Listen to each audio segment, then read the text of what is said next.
All right, when we're advertising on Google, and I'll talk specifically for text ads. Text ads are the ads that show up when you're wanting to show your ads on the search engine, on the Google search engine, and the 3 ad options pop up. There are ways to narrow down our audience so that our money is best spent showing our ads to the people that we want to be shown to.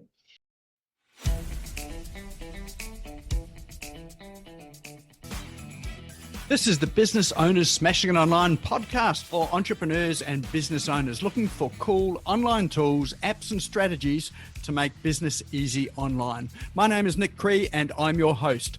Each episode features a guest expert demystifying the online universe, sharing inspirational ideas and providing tested real-world strategies to help you get the most of what's available online to grow your business today.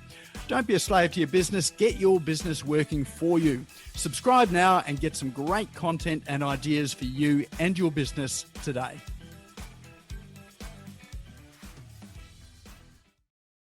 All right, well, that brings us through to the part of the evening tonight, which is where we introduce to you Jess Ricketts. So Jess is the founder of JR Digital. She is a digital marketer. She specializes in businesses and people that pay money to the platforms to get their brand and their marketing out there.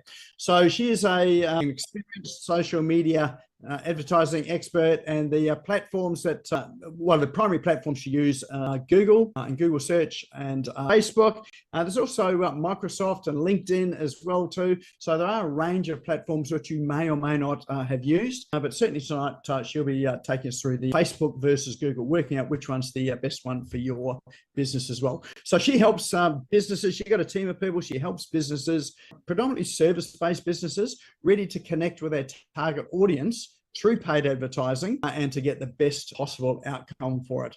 So I'd love you to join me, and let's give a big warm welcome to Jessica Ricketts. All right. Thank you, everyone. I'll just share my screen. Is that okay to do now? Perfect. Okay. This one.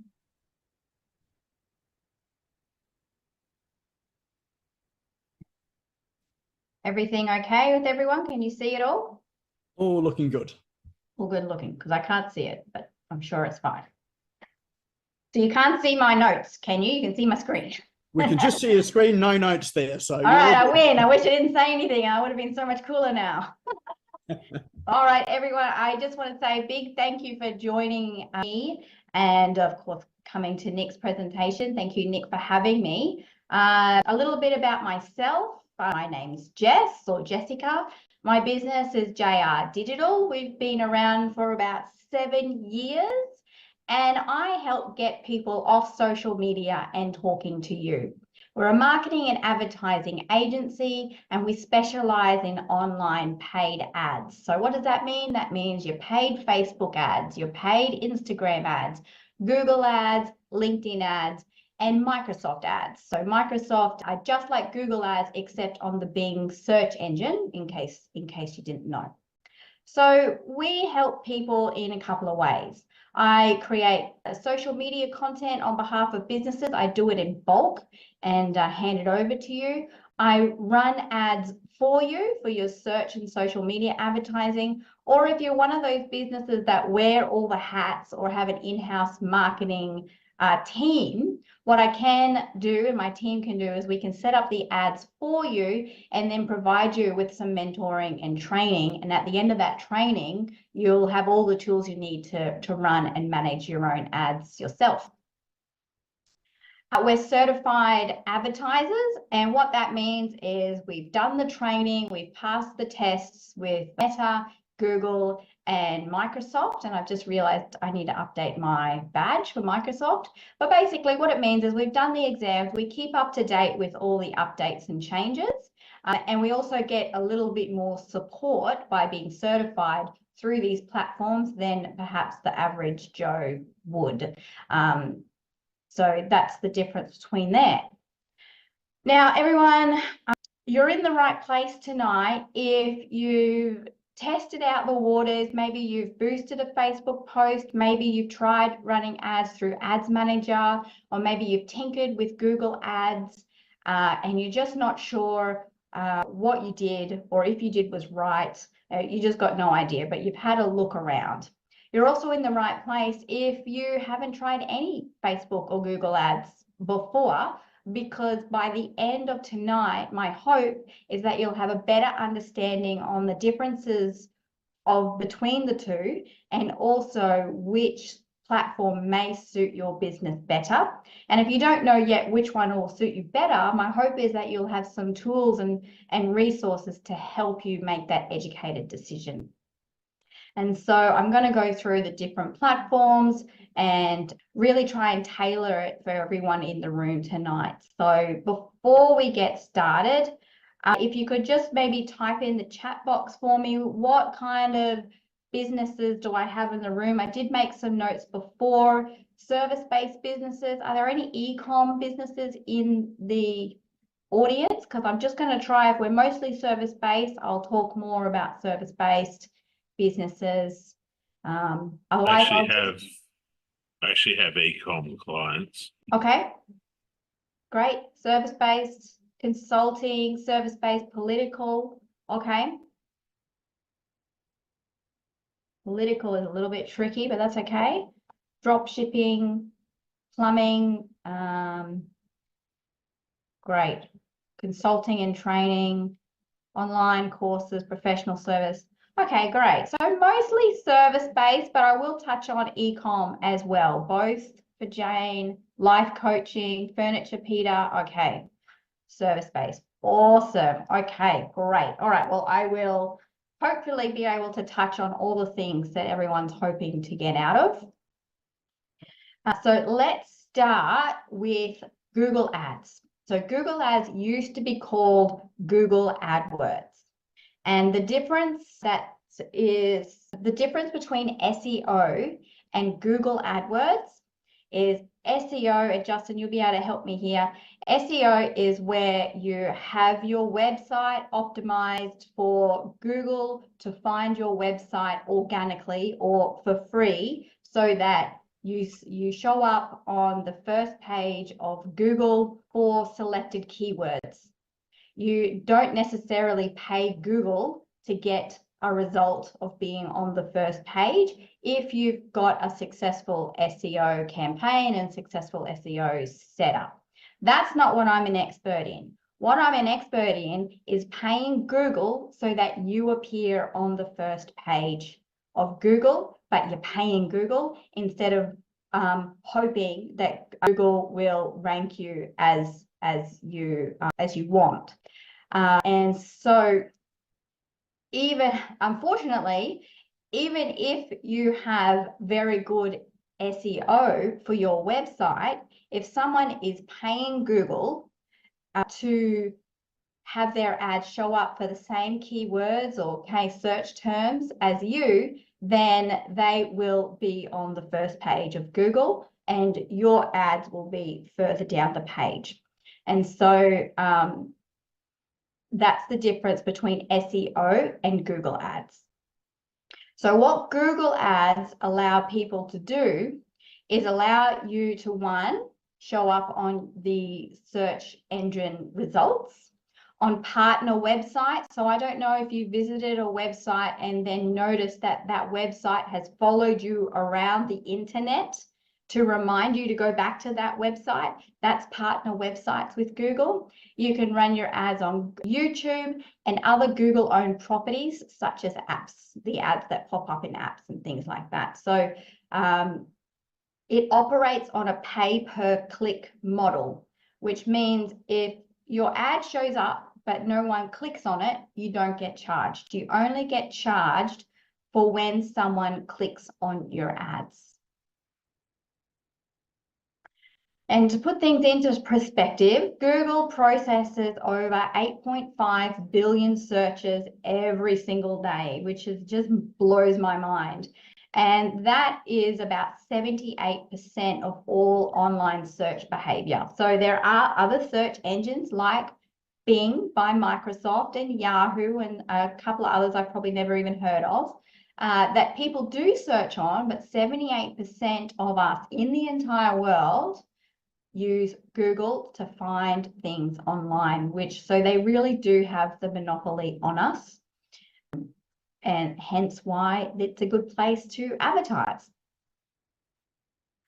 All right, when we're advertising on Google, and I'll talk specifically for text ads. Text ads are the ads that show up when you're wanting to show your ads on the search engine, on the Google search engine, and the 3 ad options pop up. There are ways to narrow down our audience so that our money is best spent showing our ads to the people that we want to be shown to.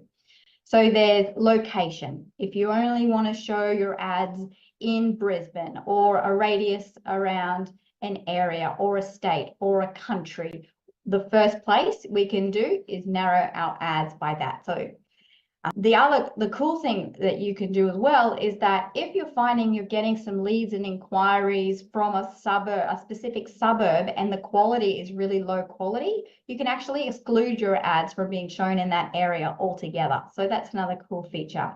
You can narrow your audience down by demographics. So sex, age, whether they're a high income earner. You can select some interests in Google, but it's not a sure thing that your ads are going to be shown to, for example, people wanting to buy a house. You can enter interests, but it's more of a suggestion for Google. So they look at it and go, okay, I might show your ads to these kinds of people, but I might not. It's really up to Google to decide.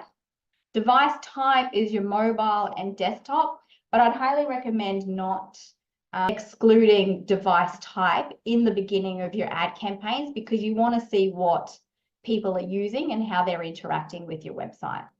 But the most effective way of making sure your ads are shown to the right people on Google is to make sure that your search terms, which means what people are typing into Google, the search terms that you select are highly targeted for the problem that you solve or some other key characteristics of your ideal clients. So we need to have a think and kind of reverse engineer, what are people thinking about before they find your service or product. This goes for e-commerce as well. What are people thinking about? What are they typing in? And this is what's called keyword research. And so Google has a free tool within Ads Manager called Keyword Planner, and it'll give you ideas on search volumes in certain areas. So I can type all of Australia, or I can type in Brisbane,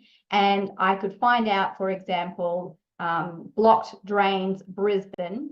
I could find out how many people a month search for that specific search term. And then I can also have a look in that tool to see how competitive the ads are for that particular search term.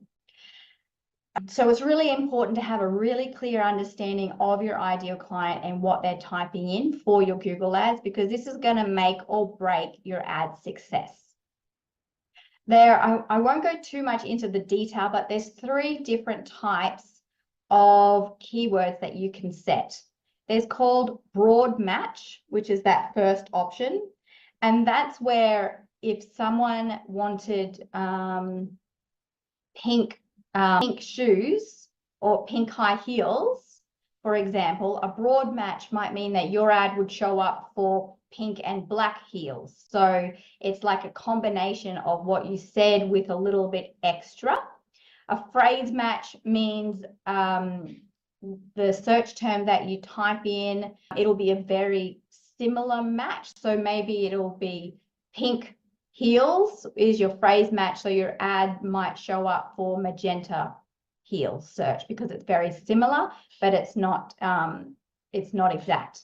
Whereas exact match, again, you might get the idea. Exact match means your ad will only show up if people type in pink heels exactly, with no extra words, with no extra variations. So this is where someone like myself can guide you into what search terms will help you be seen to your right ideal client, and also what type of search terms do you enter. Just as a blanket rule, I always start with phrase match because it's close but with a little bit loose, but still not exact. So phrase match, if you're tinkering in Google Ads, is a good place to start. And then if you're not getting the search volumes, you can expand to broad match. But anyways, I'm getting too much into the detail. Let's have a look. These are the types of Google Ads that you can run. You can run a text ad, display ad, video ads, shopping ads, and apps in your apps. So this is what a text ad looks like. It's the most common, it's probably the easiest one to set up, and it's also the most common ad that people use Google Ads for. So this is where, see how it says ad right there? This is an ad when someone typed in organic food delivery. And it's when your ad will show up for that specific keyword. People click on it, go to your website, and then they hopefully take the action that you want. So if I didn't click on this, that business wouldn't be charged. If I click on it, they would. Types of Google, I've done that one. All right, these are video ads. So you may experience these in YouTube. So if you're watching a long-ish video or at the start or at the end of a YouTube video and you see those ads, we set those up in Google Ads Manager as well. Product shopping ads for our e-com businesses. You do need a Google Merchant Center account, so to link your website with these types of ads. And this is where you get these rectangle boxes with pictures of product in a sort of carousel sort of style, and they're ideal for e-commerce. In my experience, a mixture for e-commerce, my e-commerce friends, a mixture of shopping ads and text ads, having a budget for each of those is ideal for e-commerce. And then just test and measure which accounts work, which types of ads work best for you. All right, so Google Ads, in a nutshell, is ideal for brands, products, and services where people are actively searching for a specific problem that your business solves. So if you're a builder and someone's looking to start a home renovation, Google Ads would be great for you. If you've got a sore neck and you're looking for a physiotherapist, you go to Google. You're not necessarily going to go to Facebook and Instagram for this instant problem. And it's also ideal if you're more business to business and your ideal client are sitting at work and they're Googling to solve. So accountant, lawyer, or a marketing agency, they can also be a good platform for these types of businesses. There are some industries that are more competitive than others. So accounting, lawyers, roofing, renovation, these are quite, or especially solar. These are industries where the competitiveness of people trying to get in front of the same keyword searches as you is quite high. So you can expect to pay some quite high prices for these industries. The other day I was looking at a solar company, and for, install solar Brisbane, the minimum price was about $15 for one click. So that's before they even consider to be your client. That's just getting them to look at your website. But for everybody else, apart from these high competitive industries, you're looking at approximately $3 to maybe $5 or $7 across the board on average to spend on a click with Google Ads. Okay. Did anyone know that Facebook turns 20 today? It's Facebook's 20th birthday. And I was just thinking, what was I doing at 20 years ago? And I was like, my goodness, it's been around for a really long time now, which is just insane. But boy, has it changed a lot in the 20 years. Holy moly. I used to love Facebook ads, but just the last few, and I still do, please don't get me wrong, but the platform changes a lot, and you just really need to keep up with the changes. And it's not impossible, but you just need to have that patience and just keep at it. So let me get started into Facebook ads. They're actually now called Meta ads, but everyone still calls them Facebook ads. And what we can do with Facebook ads is we can show our ads on Facebook, we can show our ads on Instagram, Messenger, and Audience Network. So Audience Network is its suite of apps where ads pop up, and also other websites, just like the Google partner websites where Facebook or Meta are connected. It operates on a pay per impression model. And what that means, you get charged for how many times your ads are seen. So Google, you can be seen 100 times and get no clicks and be charged nothing.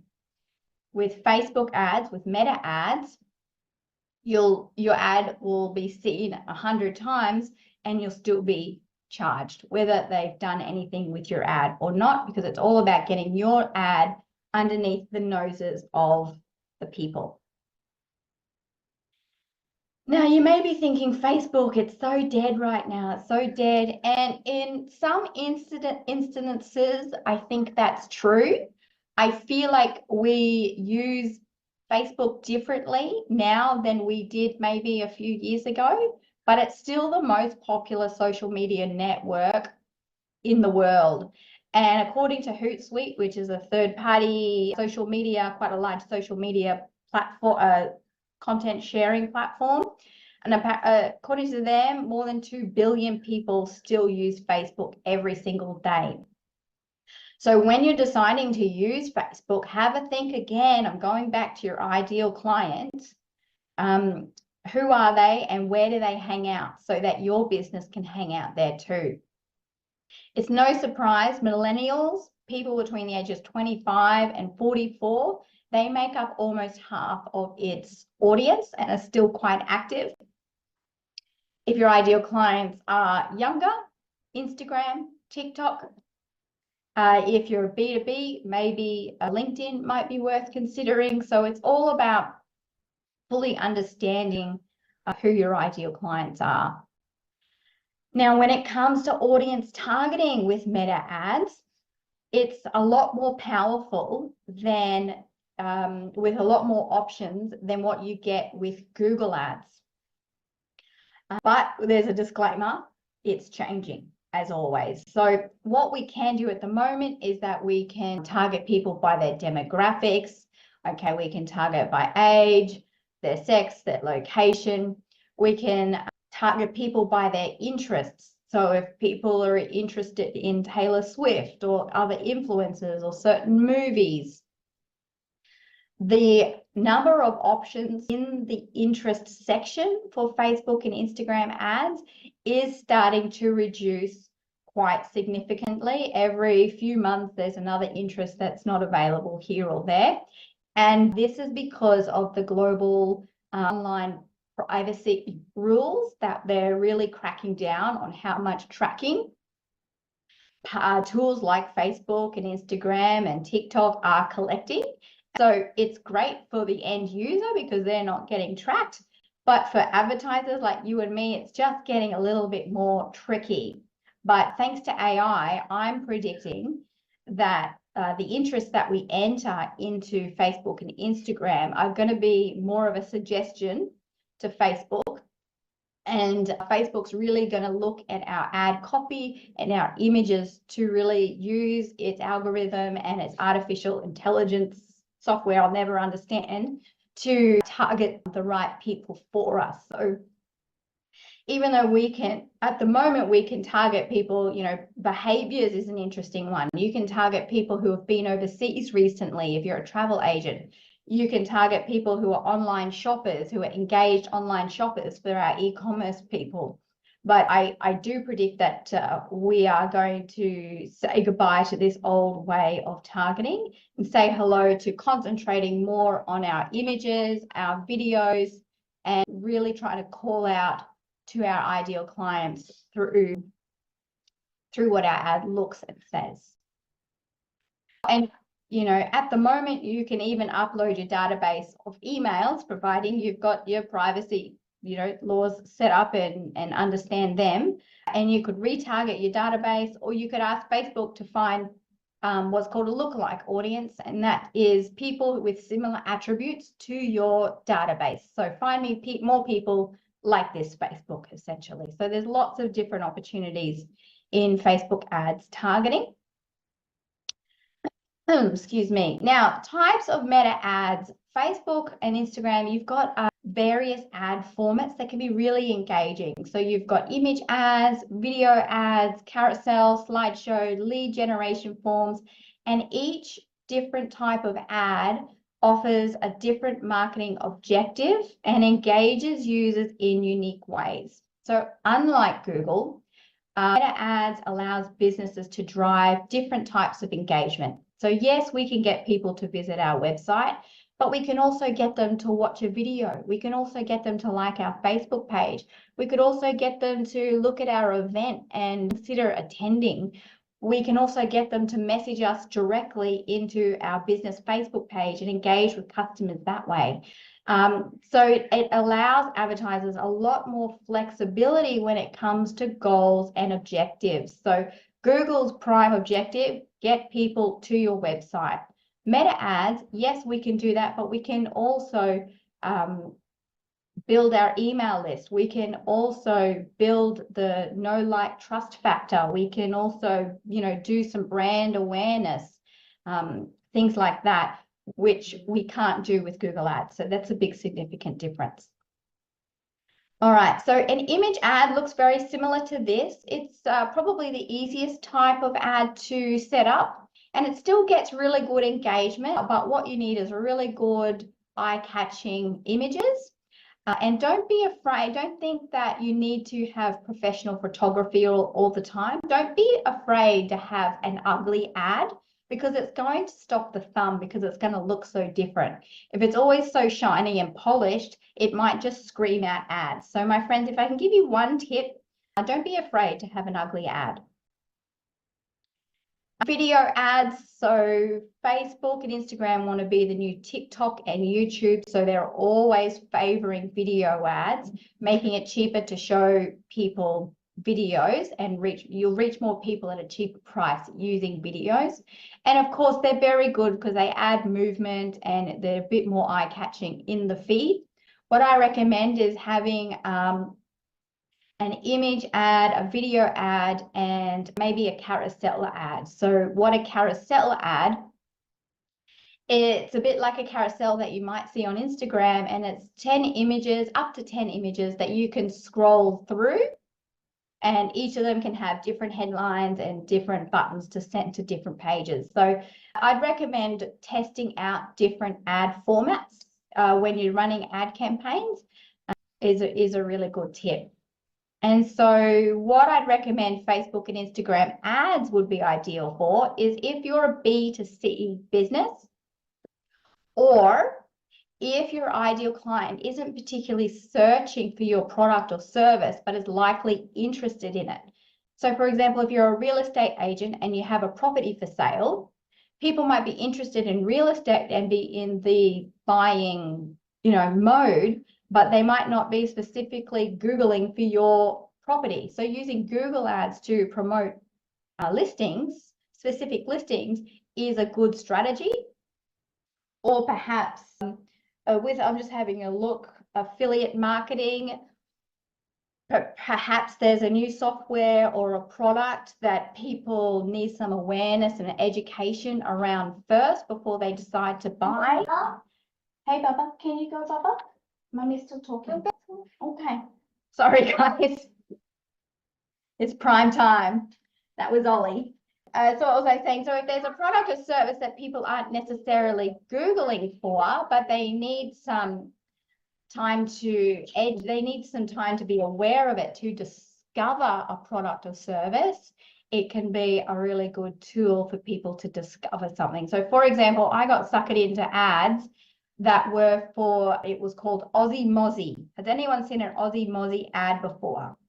Anyways, it's these little mosquito coil devices that kill mosquitoes and bugs, and they're portable, and it's essentially a little light. So that's nothing I'm going to be running into, racing in and Googling mosquito solutions or anything like that. But this ad came into my news feed. It was a video showing all these mosquitoes. Then they put this product in the middle, and all the mosquitoes were gone, and I was suckered. And I run Facebook ads for a living, and it suckered me in. I clicked, I was in bed. Before I knew it, I had bought 3 of them, and it wasn't even 7 o'clock in the morning. So that was a way of me discovering a product that I'd never consider. I probably wouldn't even consider Googling it, to be honest, because I would just use a mosquito coil or something common like that. So that's where it's really good for discovery. And for those coaches in the room, using it to build that know, like, trust factor, brand awareness, connect with your local business community, much like Nick's community, using Facebook ads like that is really good. And it's also very good for growing your email list. So if you have a freebie offer or a low cost offer, and I'm sure Nick has gone through this in the past, talking about the customer journey and the marketing funnel, use Facebook and Instagram to give someone a freebie. They go to the landing page, they give you their email address, and then you market them off social media through emails, and then maybe a webinar, and then hopefully they purchase like that. Using Facebook and Instagram ads for that top of funnel step of your marketing could be very beneficial for you as well. All right, so here are the key differences. I'm going to break it down for Facebook and Google. Is everyone still with me? All right. Give me a thumbs up. Everyone's with me. Okay. Now, buyer intention. Google ads often have a higher intent because people are in the moment. They're actively searching to solve their problem. So this leads us to better quality leads and inquiries.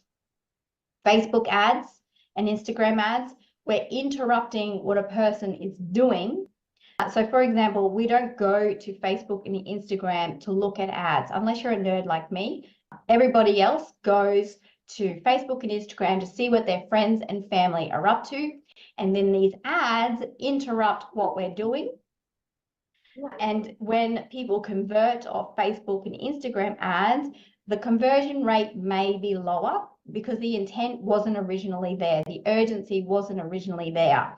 So that is something to consider when deciding between the two. So my recommendation would be, if the conversion rate is lower, think about what else happens once you've got this contact off Facebook. What happens next? What's next in the marketing journey? How can you nurture them? How can you get them to know, like, trust you, and then buy from you eventually? So there may be a few more steps with someone who's come off Facebook than someone who's come off directly Google ads. Like the wait time to purchase your services might be shorter. Now, the cost per click on Google is more expensive because Google knows it's got the higher intent.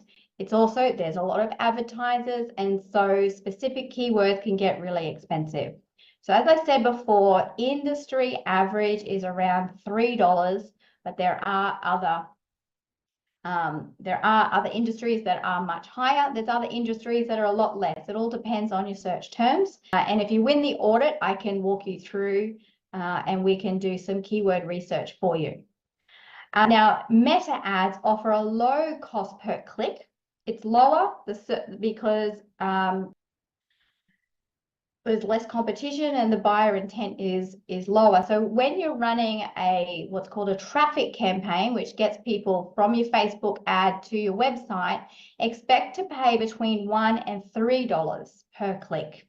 And doesn't necessarily mean what industry. It all depends on how competitive the interests that you're targeting. So for example, if you're running an e-com business, and you want to target engaged shoppers, you can imagine people with that interest is going to be highly competitive because you're going to have all the other e-coms. So you do need to play around with your budget.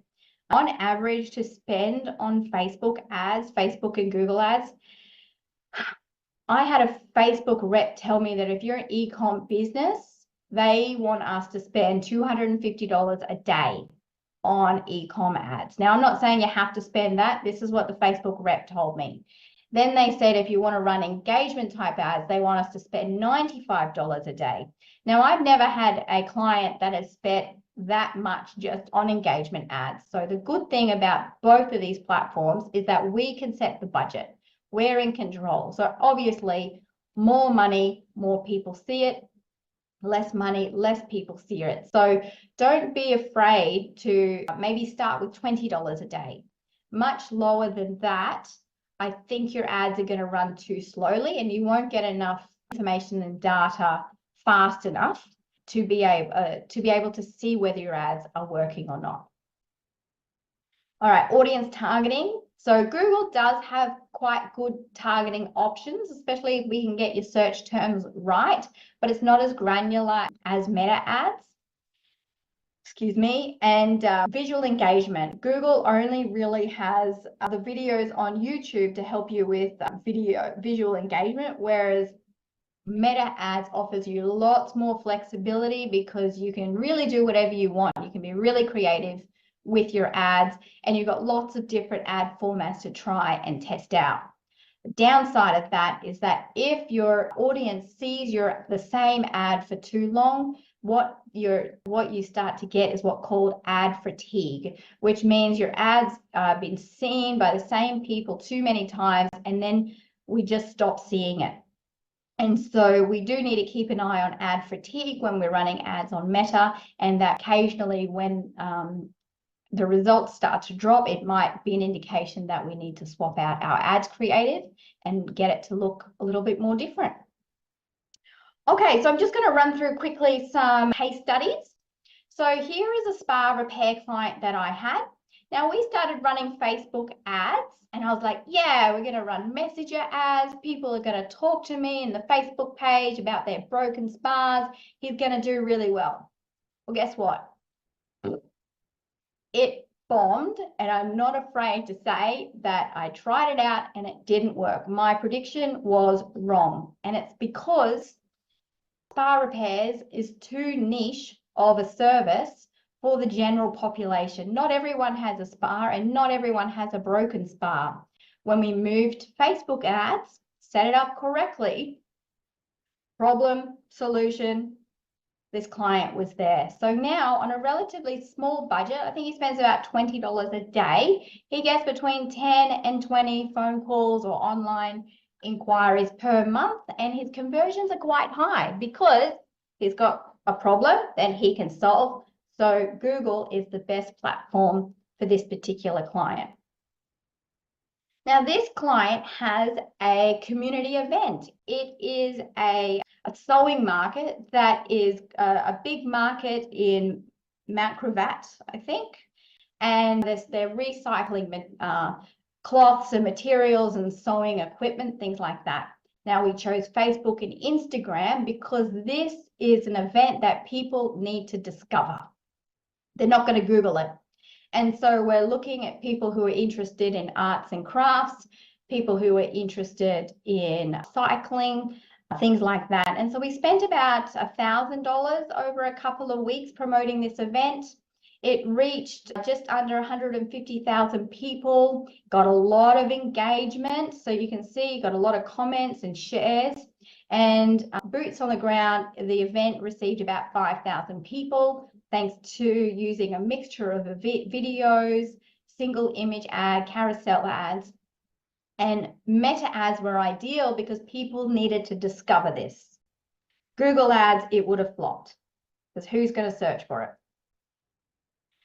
And finally, I have an allied health client that uses both platforms, but they use both platforms very, very differently. So We use Google Ads. It's a physio and OT and speech pathology kind of therapies. Maybe if you've gotten hurt at work, we use Google to go, my neck hurts, I better look for a physio.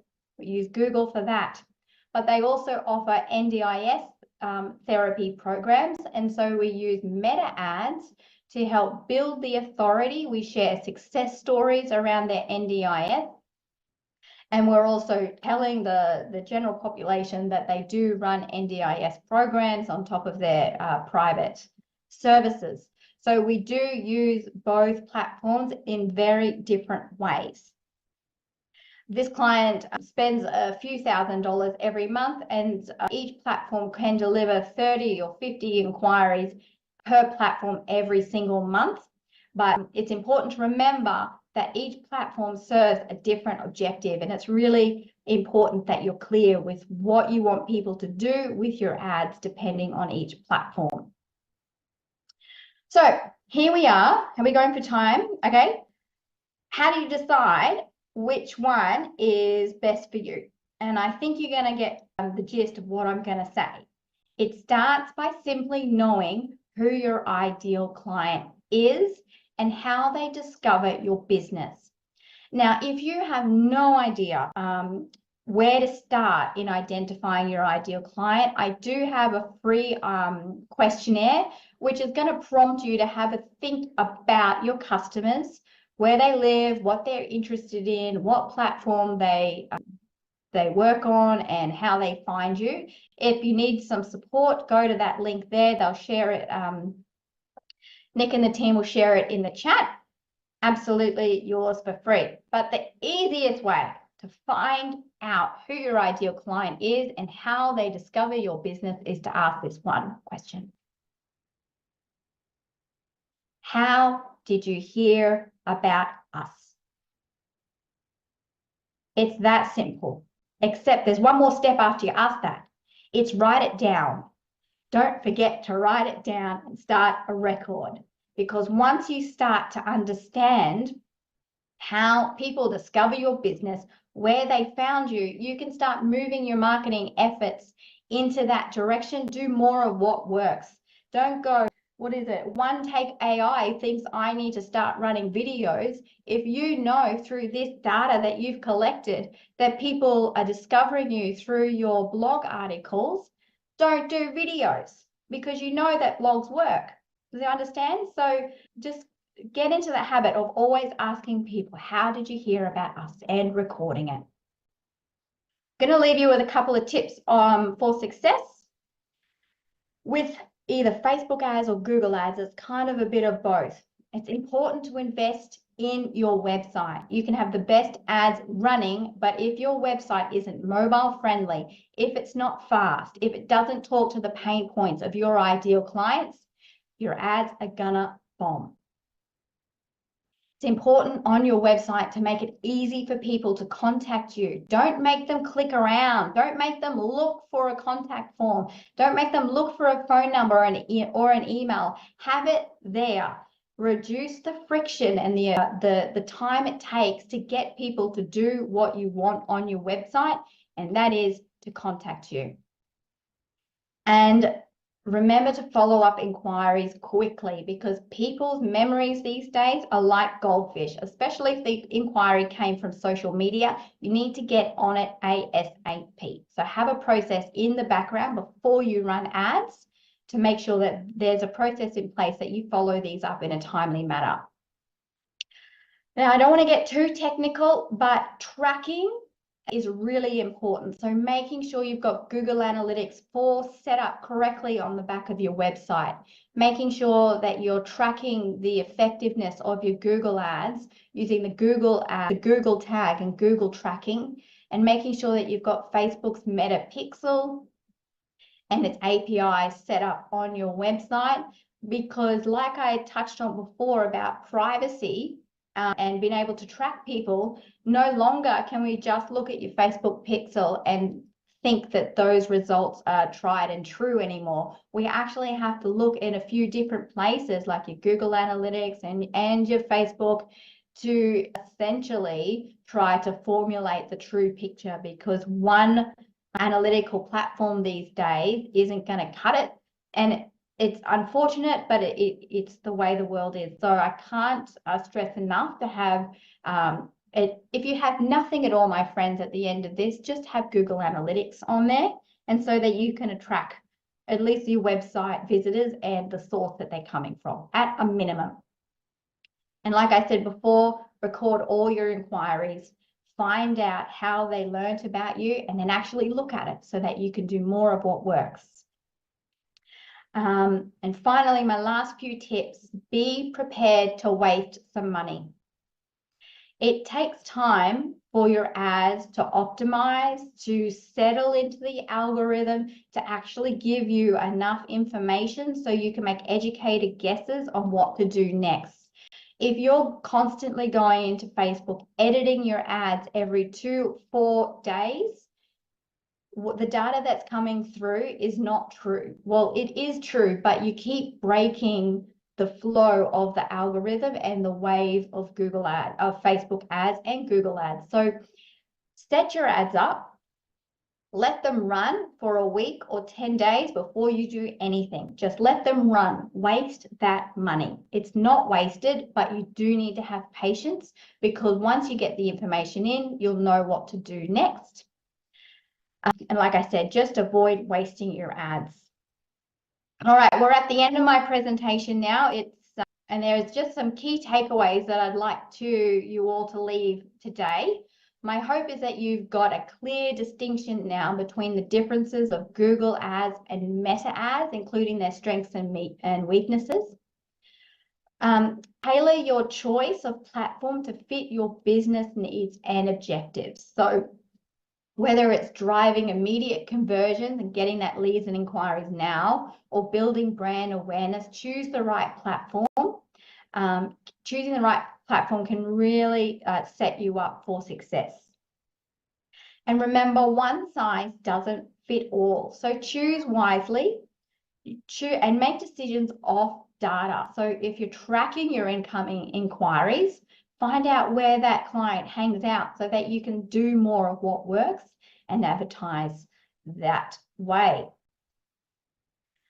All right, this is how you guys can connect with me. Here's my website, jrdigital.com.au. If you want to just have a chat about your marketing strategy, I have some marketing assessments available. You can find me on LinkedIn. I go to BX networking all the time.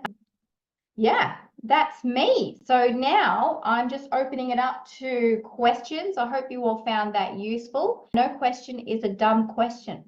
Fire away, everybody.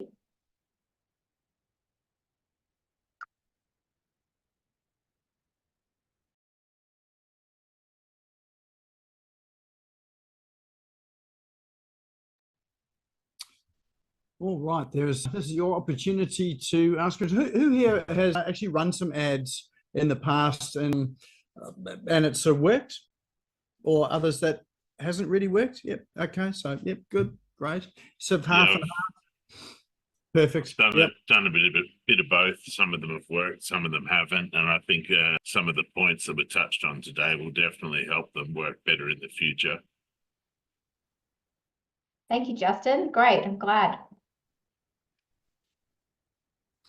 I do have a question, yes, and that is with AI. So with all of the, I suppose, AI tools that are available, you've got Facebook and Google both investing heavily in AI and their platforms. How do you see that, playing out in terms of how it's going to make it easier or harder, or what's going to happen with the experience of us if we're running ads? Okay, well, from a setting up ads point of view, I'm just going to lean into the fact that Google and Facebook know more about our customers than we will ever know. So when it comes to targeting and all the AI business of just letting Facebook do its thing, I think it's unavoidable. We're just going to have to lean in and accept the AI targeting. However, I do use ChatGPT to help me write my ads and at least get me started on what I want to say. So I would tell ChatGPT, for example, here's my ideal client, and ask me more questions that you need to know, and then I'll answer those questions. And then I'll say, I'd like to write a Facebook ad here. I'll either like write the ad myself in dot points or like drafty kind of points. And then I go improve on this ad. And if it's for Facebook and Instagram, I'd say add emojis. And then it gives me a couple of variations. So that has really sped up the process for me, is because sometimes it even comes up with, better language and better words than I would necessarily do organically, or it gives me better ideas. So in a way, I think it's only going to help marketers and business owners. But that being said, we can't rely on it. It still needs that human element for curating and making sure that, the AI actually uses your tone of voice. So if we're pretty slack with it, it's going to sound like we're going to be able to tell the difference whether it was an AI copy or a real person. So we still need to put a little bit of our personality in it, but it's a great time saver to at least get you started with what you want to say and writing it in a fluid way. Awesome. Excellent. All right. We've got a question in chat here too. We sell products. Is Google better for CPC or cost per conversion? So cost per click or cost per conversion. So confusing now that there are these target costs for acquisition and target conversion value, etc. Any advice around all that? Okay, it's hard to tell without looking, but have you tried Performance Max for shopping ads? I wouldn't recommend it for service-based businesses at this stage, but Performance Max would be worth testing. Cost per acquisition is something I would be setting after running Google ads for quite some time. Like cost per acquisition, for everybody to understand, means how much does it cost to receive that lead, or how much does it cost in ecom to get the purchase? How much ad spend did you have to spend to get that purchase? And that's how you work out your ROI, your return on investment. And so in the early days of running an ad campaign, I wouldn't be setting a cost per acquisition level until I actually have some data and know what is a realistic level to set. So yeah, I would be using a cost per click just in the early days. So it is a hard question to answer in a generic form, but if it was an ecom business, I would start with cost per click first, or a Performance Max. And then once more data came in, I would get a bit more granular with the cost per acquisition. Awesome. Excellent. Con, you've got a question. Yes, I understand tonight's more focused on Facebook and also Google, but I've been in the LinkedIn space. Do you have much case studies in LinkedIn ads? I notice when I do go to LinkedIn that I see maybe one ad every about 5 or 6 posts. When I go on Facebook, I see an ad every second post. Is that because it's cheaper or is more effective on Facebook than LinkedIn? And is LinkedIn one of those platforms? Yeah. I hear. I use LinkedIn, and I'll just be transparent with everyone. I use LinkedIn for just one client, or 2 clients at the moment. That's kind of the same client. And I use it because the type of clients they need are so niche. They need civil engineers. So it's so niche. I can't find that on Facebook. Search volume for their products are so that's why I use LinkedIn for. And so I'm using LinkedIn for engagement and discovery. I wouldn't say I love LinkedIn if I were to be completely honest with you. It is a little bit more expensive cost per impression wise than Facebook, but it's only by a few dollars from what I've been seeing. And I've been using it for more of a discovery objective. So my experience thus far has been more brand awareness and discovery type objectives, and it's done okay. It's more helped them connect and grow their page at the moment, more than hard leads and sales. Which is what I thought. So thanks, Jessica. All right, another question here in chat, and that is, what's the duration of ad fatigue, and how often should you change your ads? Good question. That depends on the size of your audience. If you have a really small audience, you will fatigue a lot faster than if you're showing your ads Australia-wide, for example.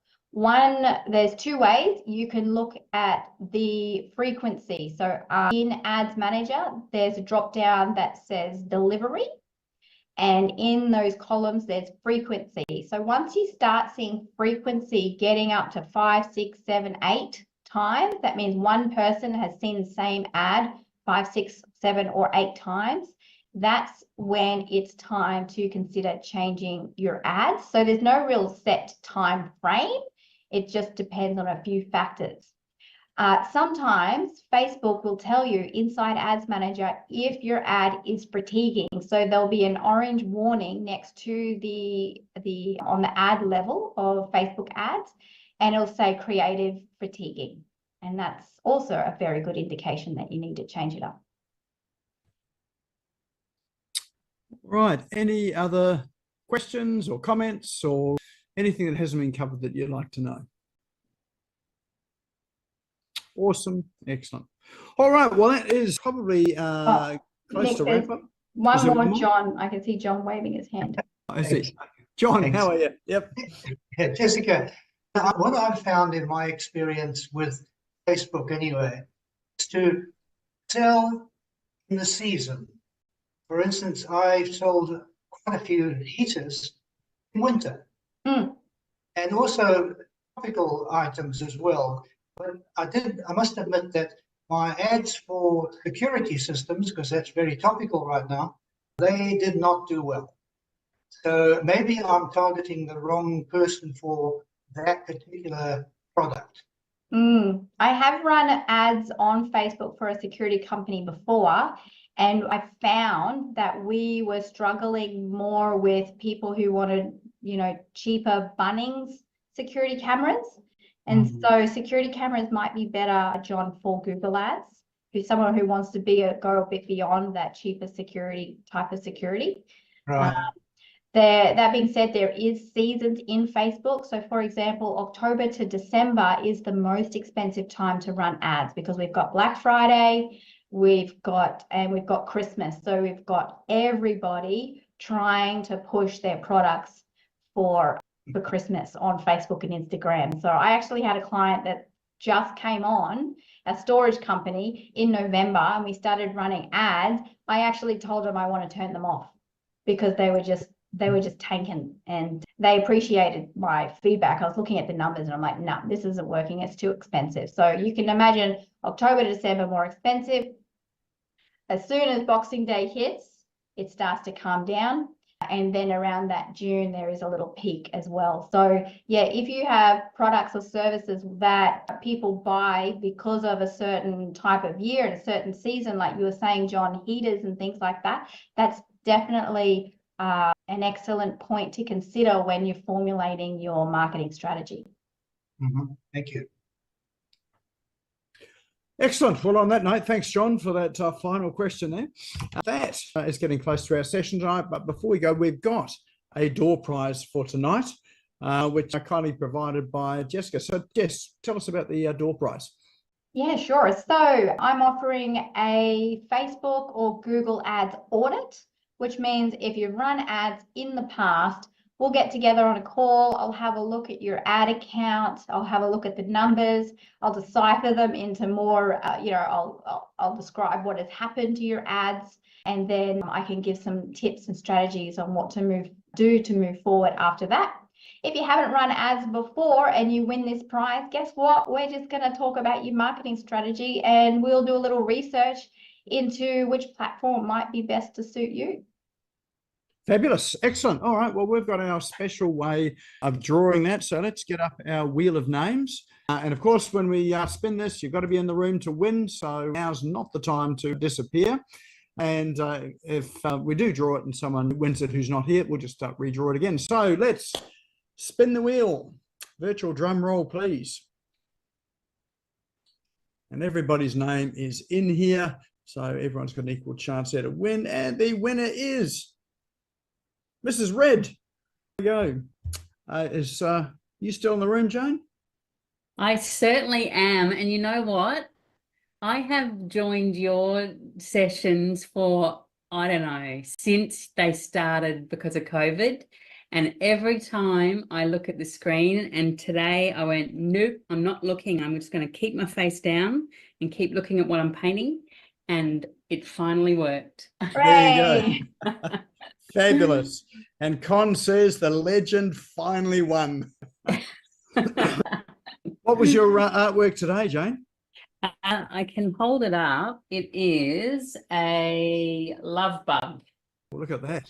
Fabulous. So, For those that don't know sort of what Jane does, she's got these paint and sip evenings and does all sorts of arty. Oh, I can't wait to have a chat to you. That'll I be know. fun. Yeah, absolutely.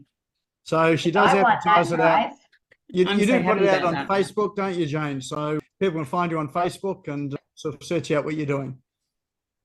Fabulous. That's Excellent. awesome. Well, congratulations on being a persistent person here and finally winning.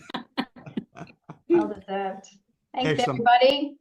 And let's put our hands together for a huge round of applause and thanks for Jess for sharing all her wisdom tonight. So thanks very much for coming along. And I know you've got a family there who probably be sort of itching to see you. They've been so good. Yeah, I'm surprised I only got one interruption, to be honest.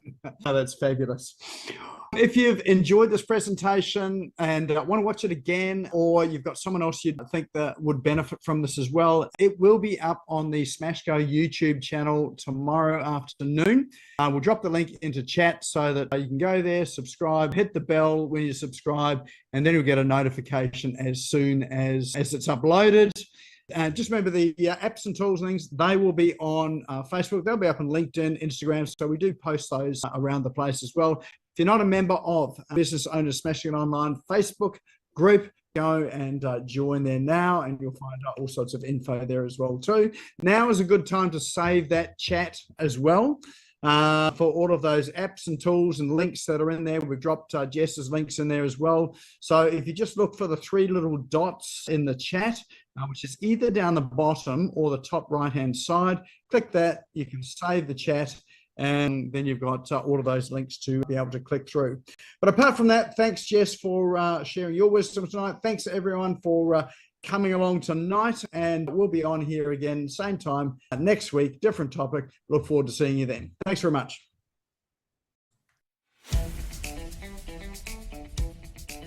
Thank you for tuning in and listening to the Business Owners Smashing It Online podcast. You can also find me on social media and online. Just search for Business Owners Smashing It Online and Nick Cree, spelled Nikree, all one word. If you like this and want to hear more, subscribe now. Until next time, don't be a slave to your business. Get your business working for you.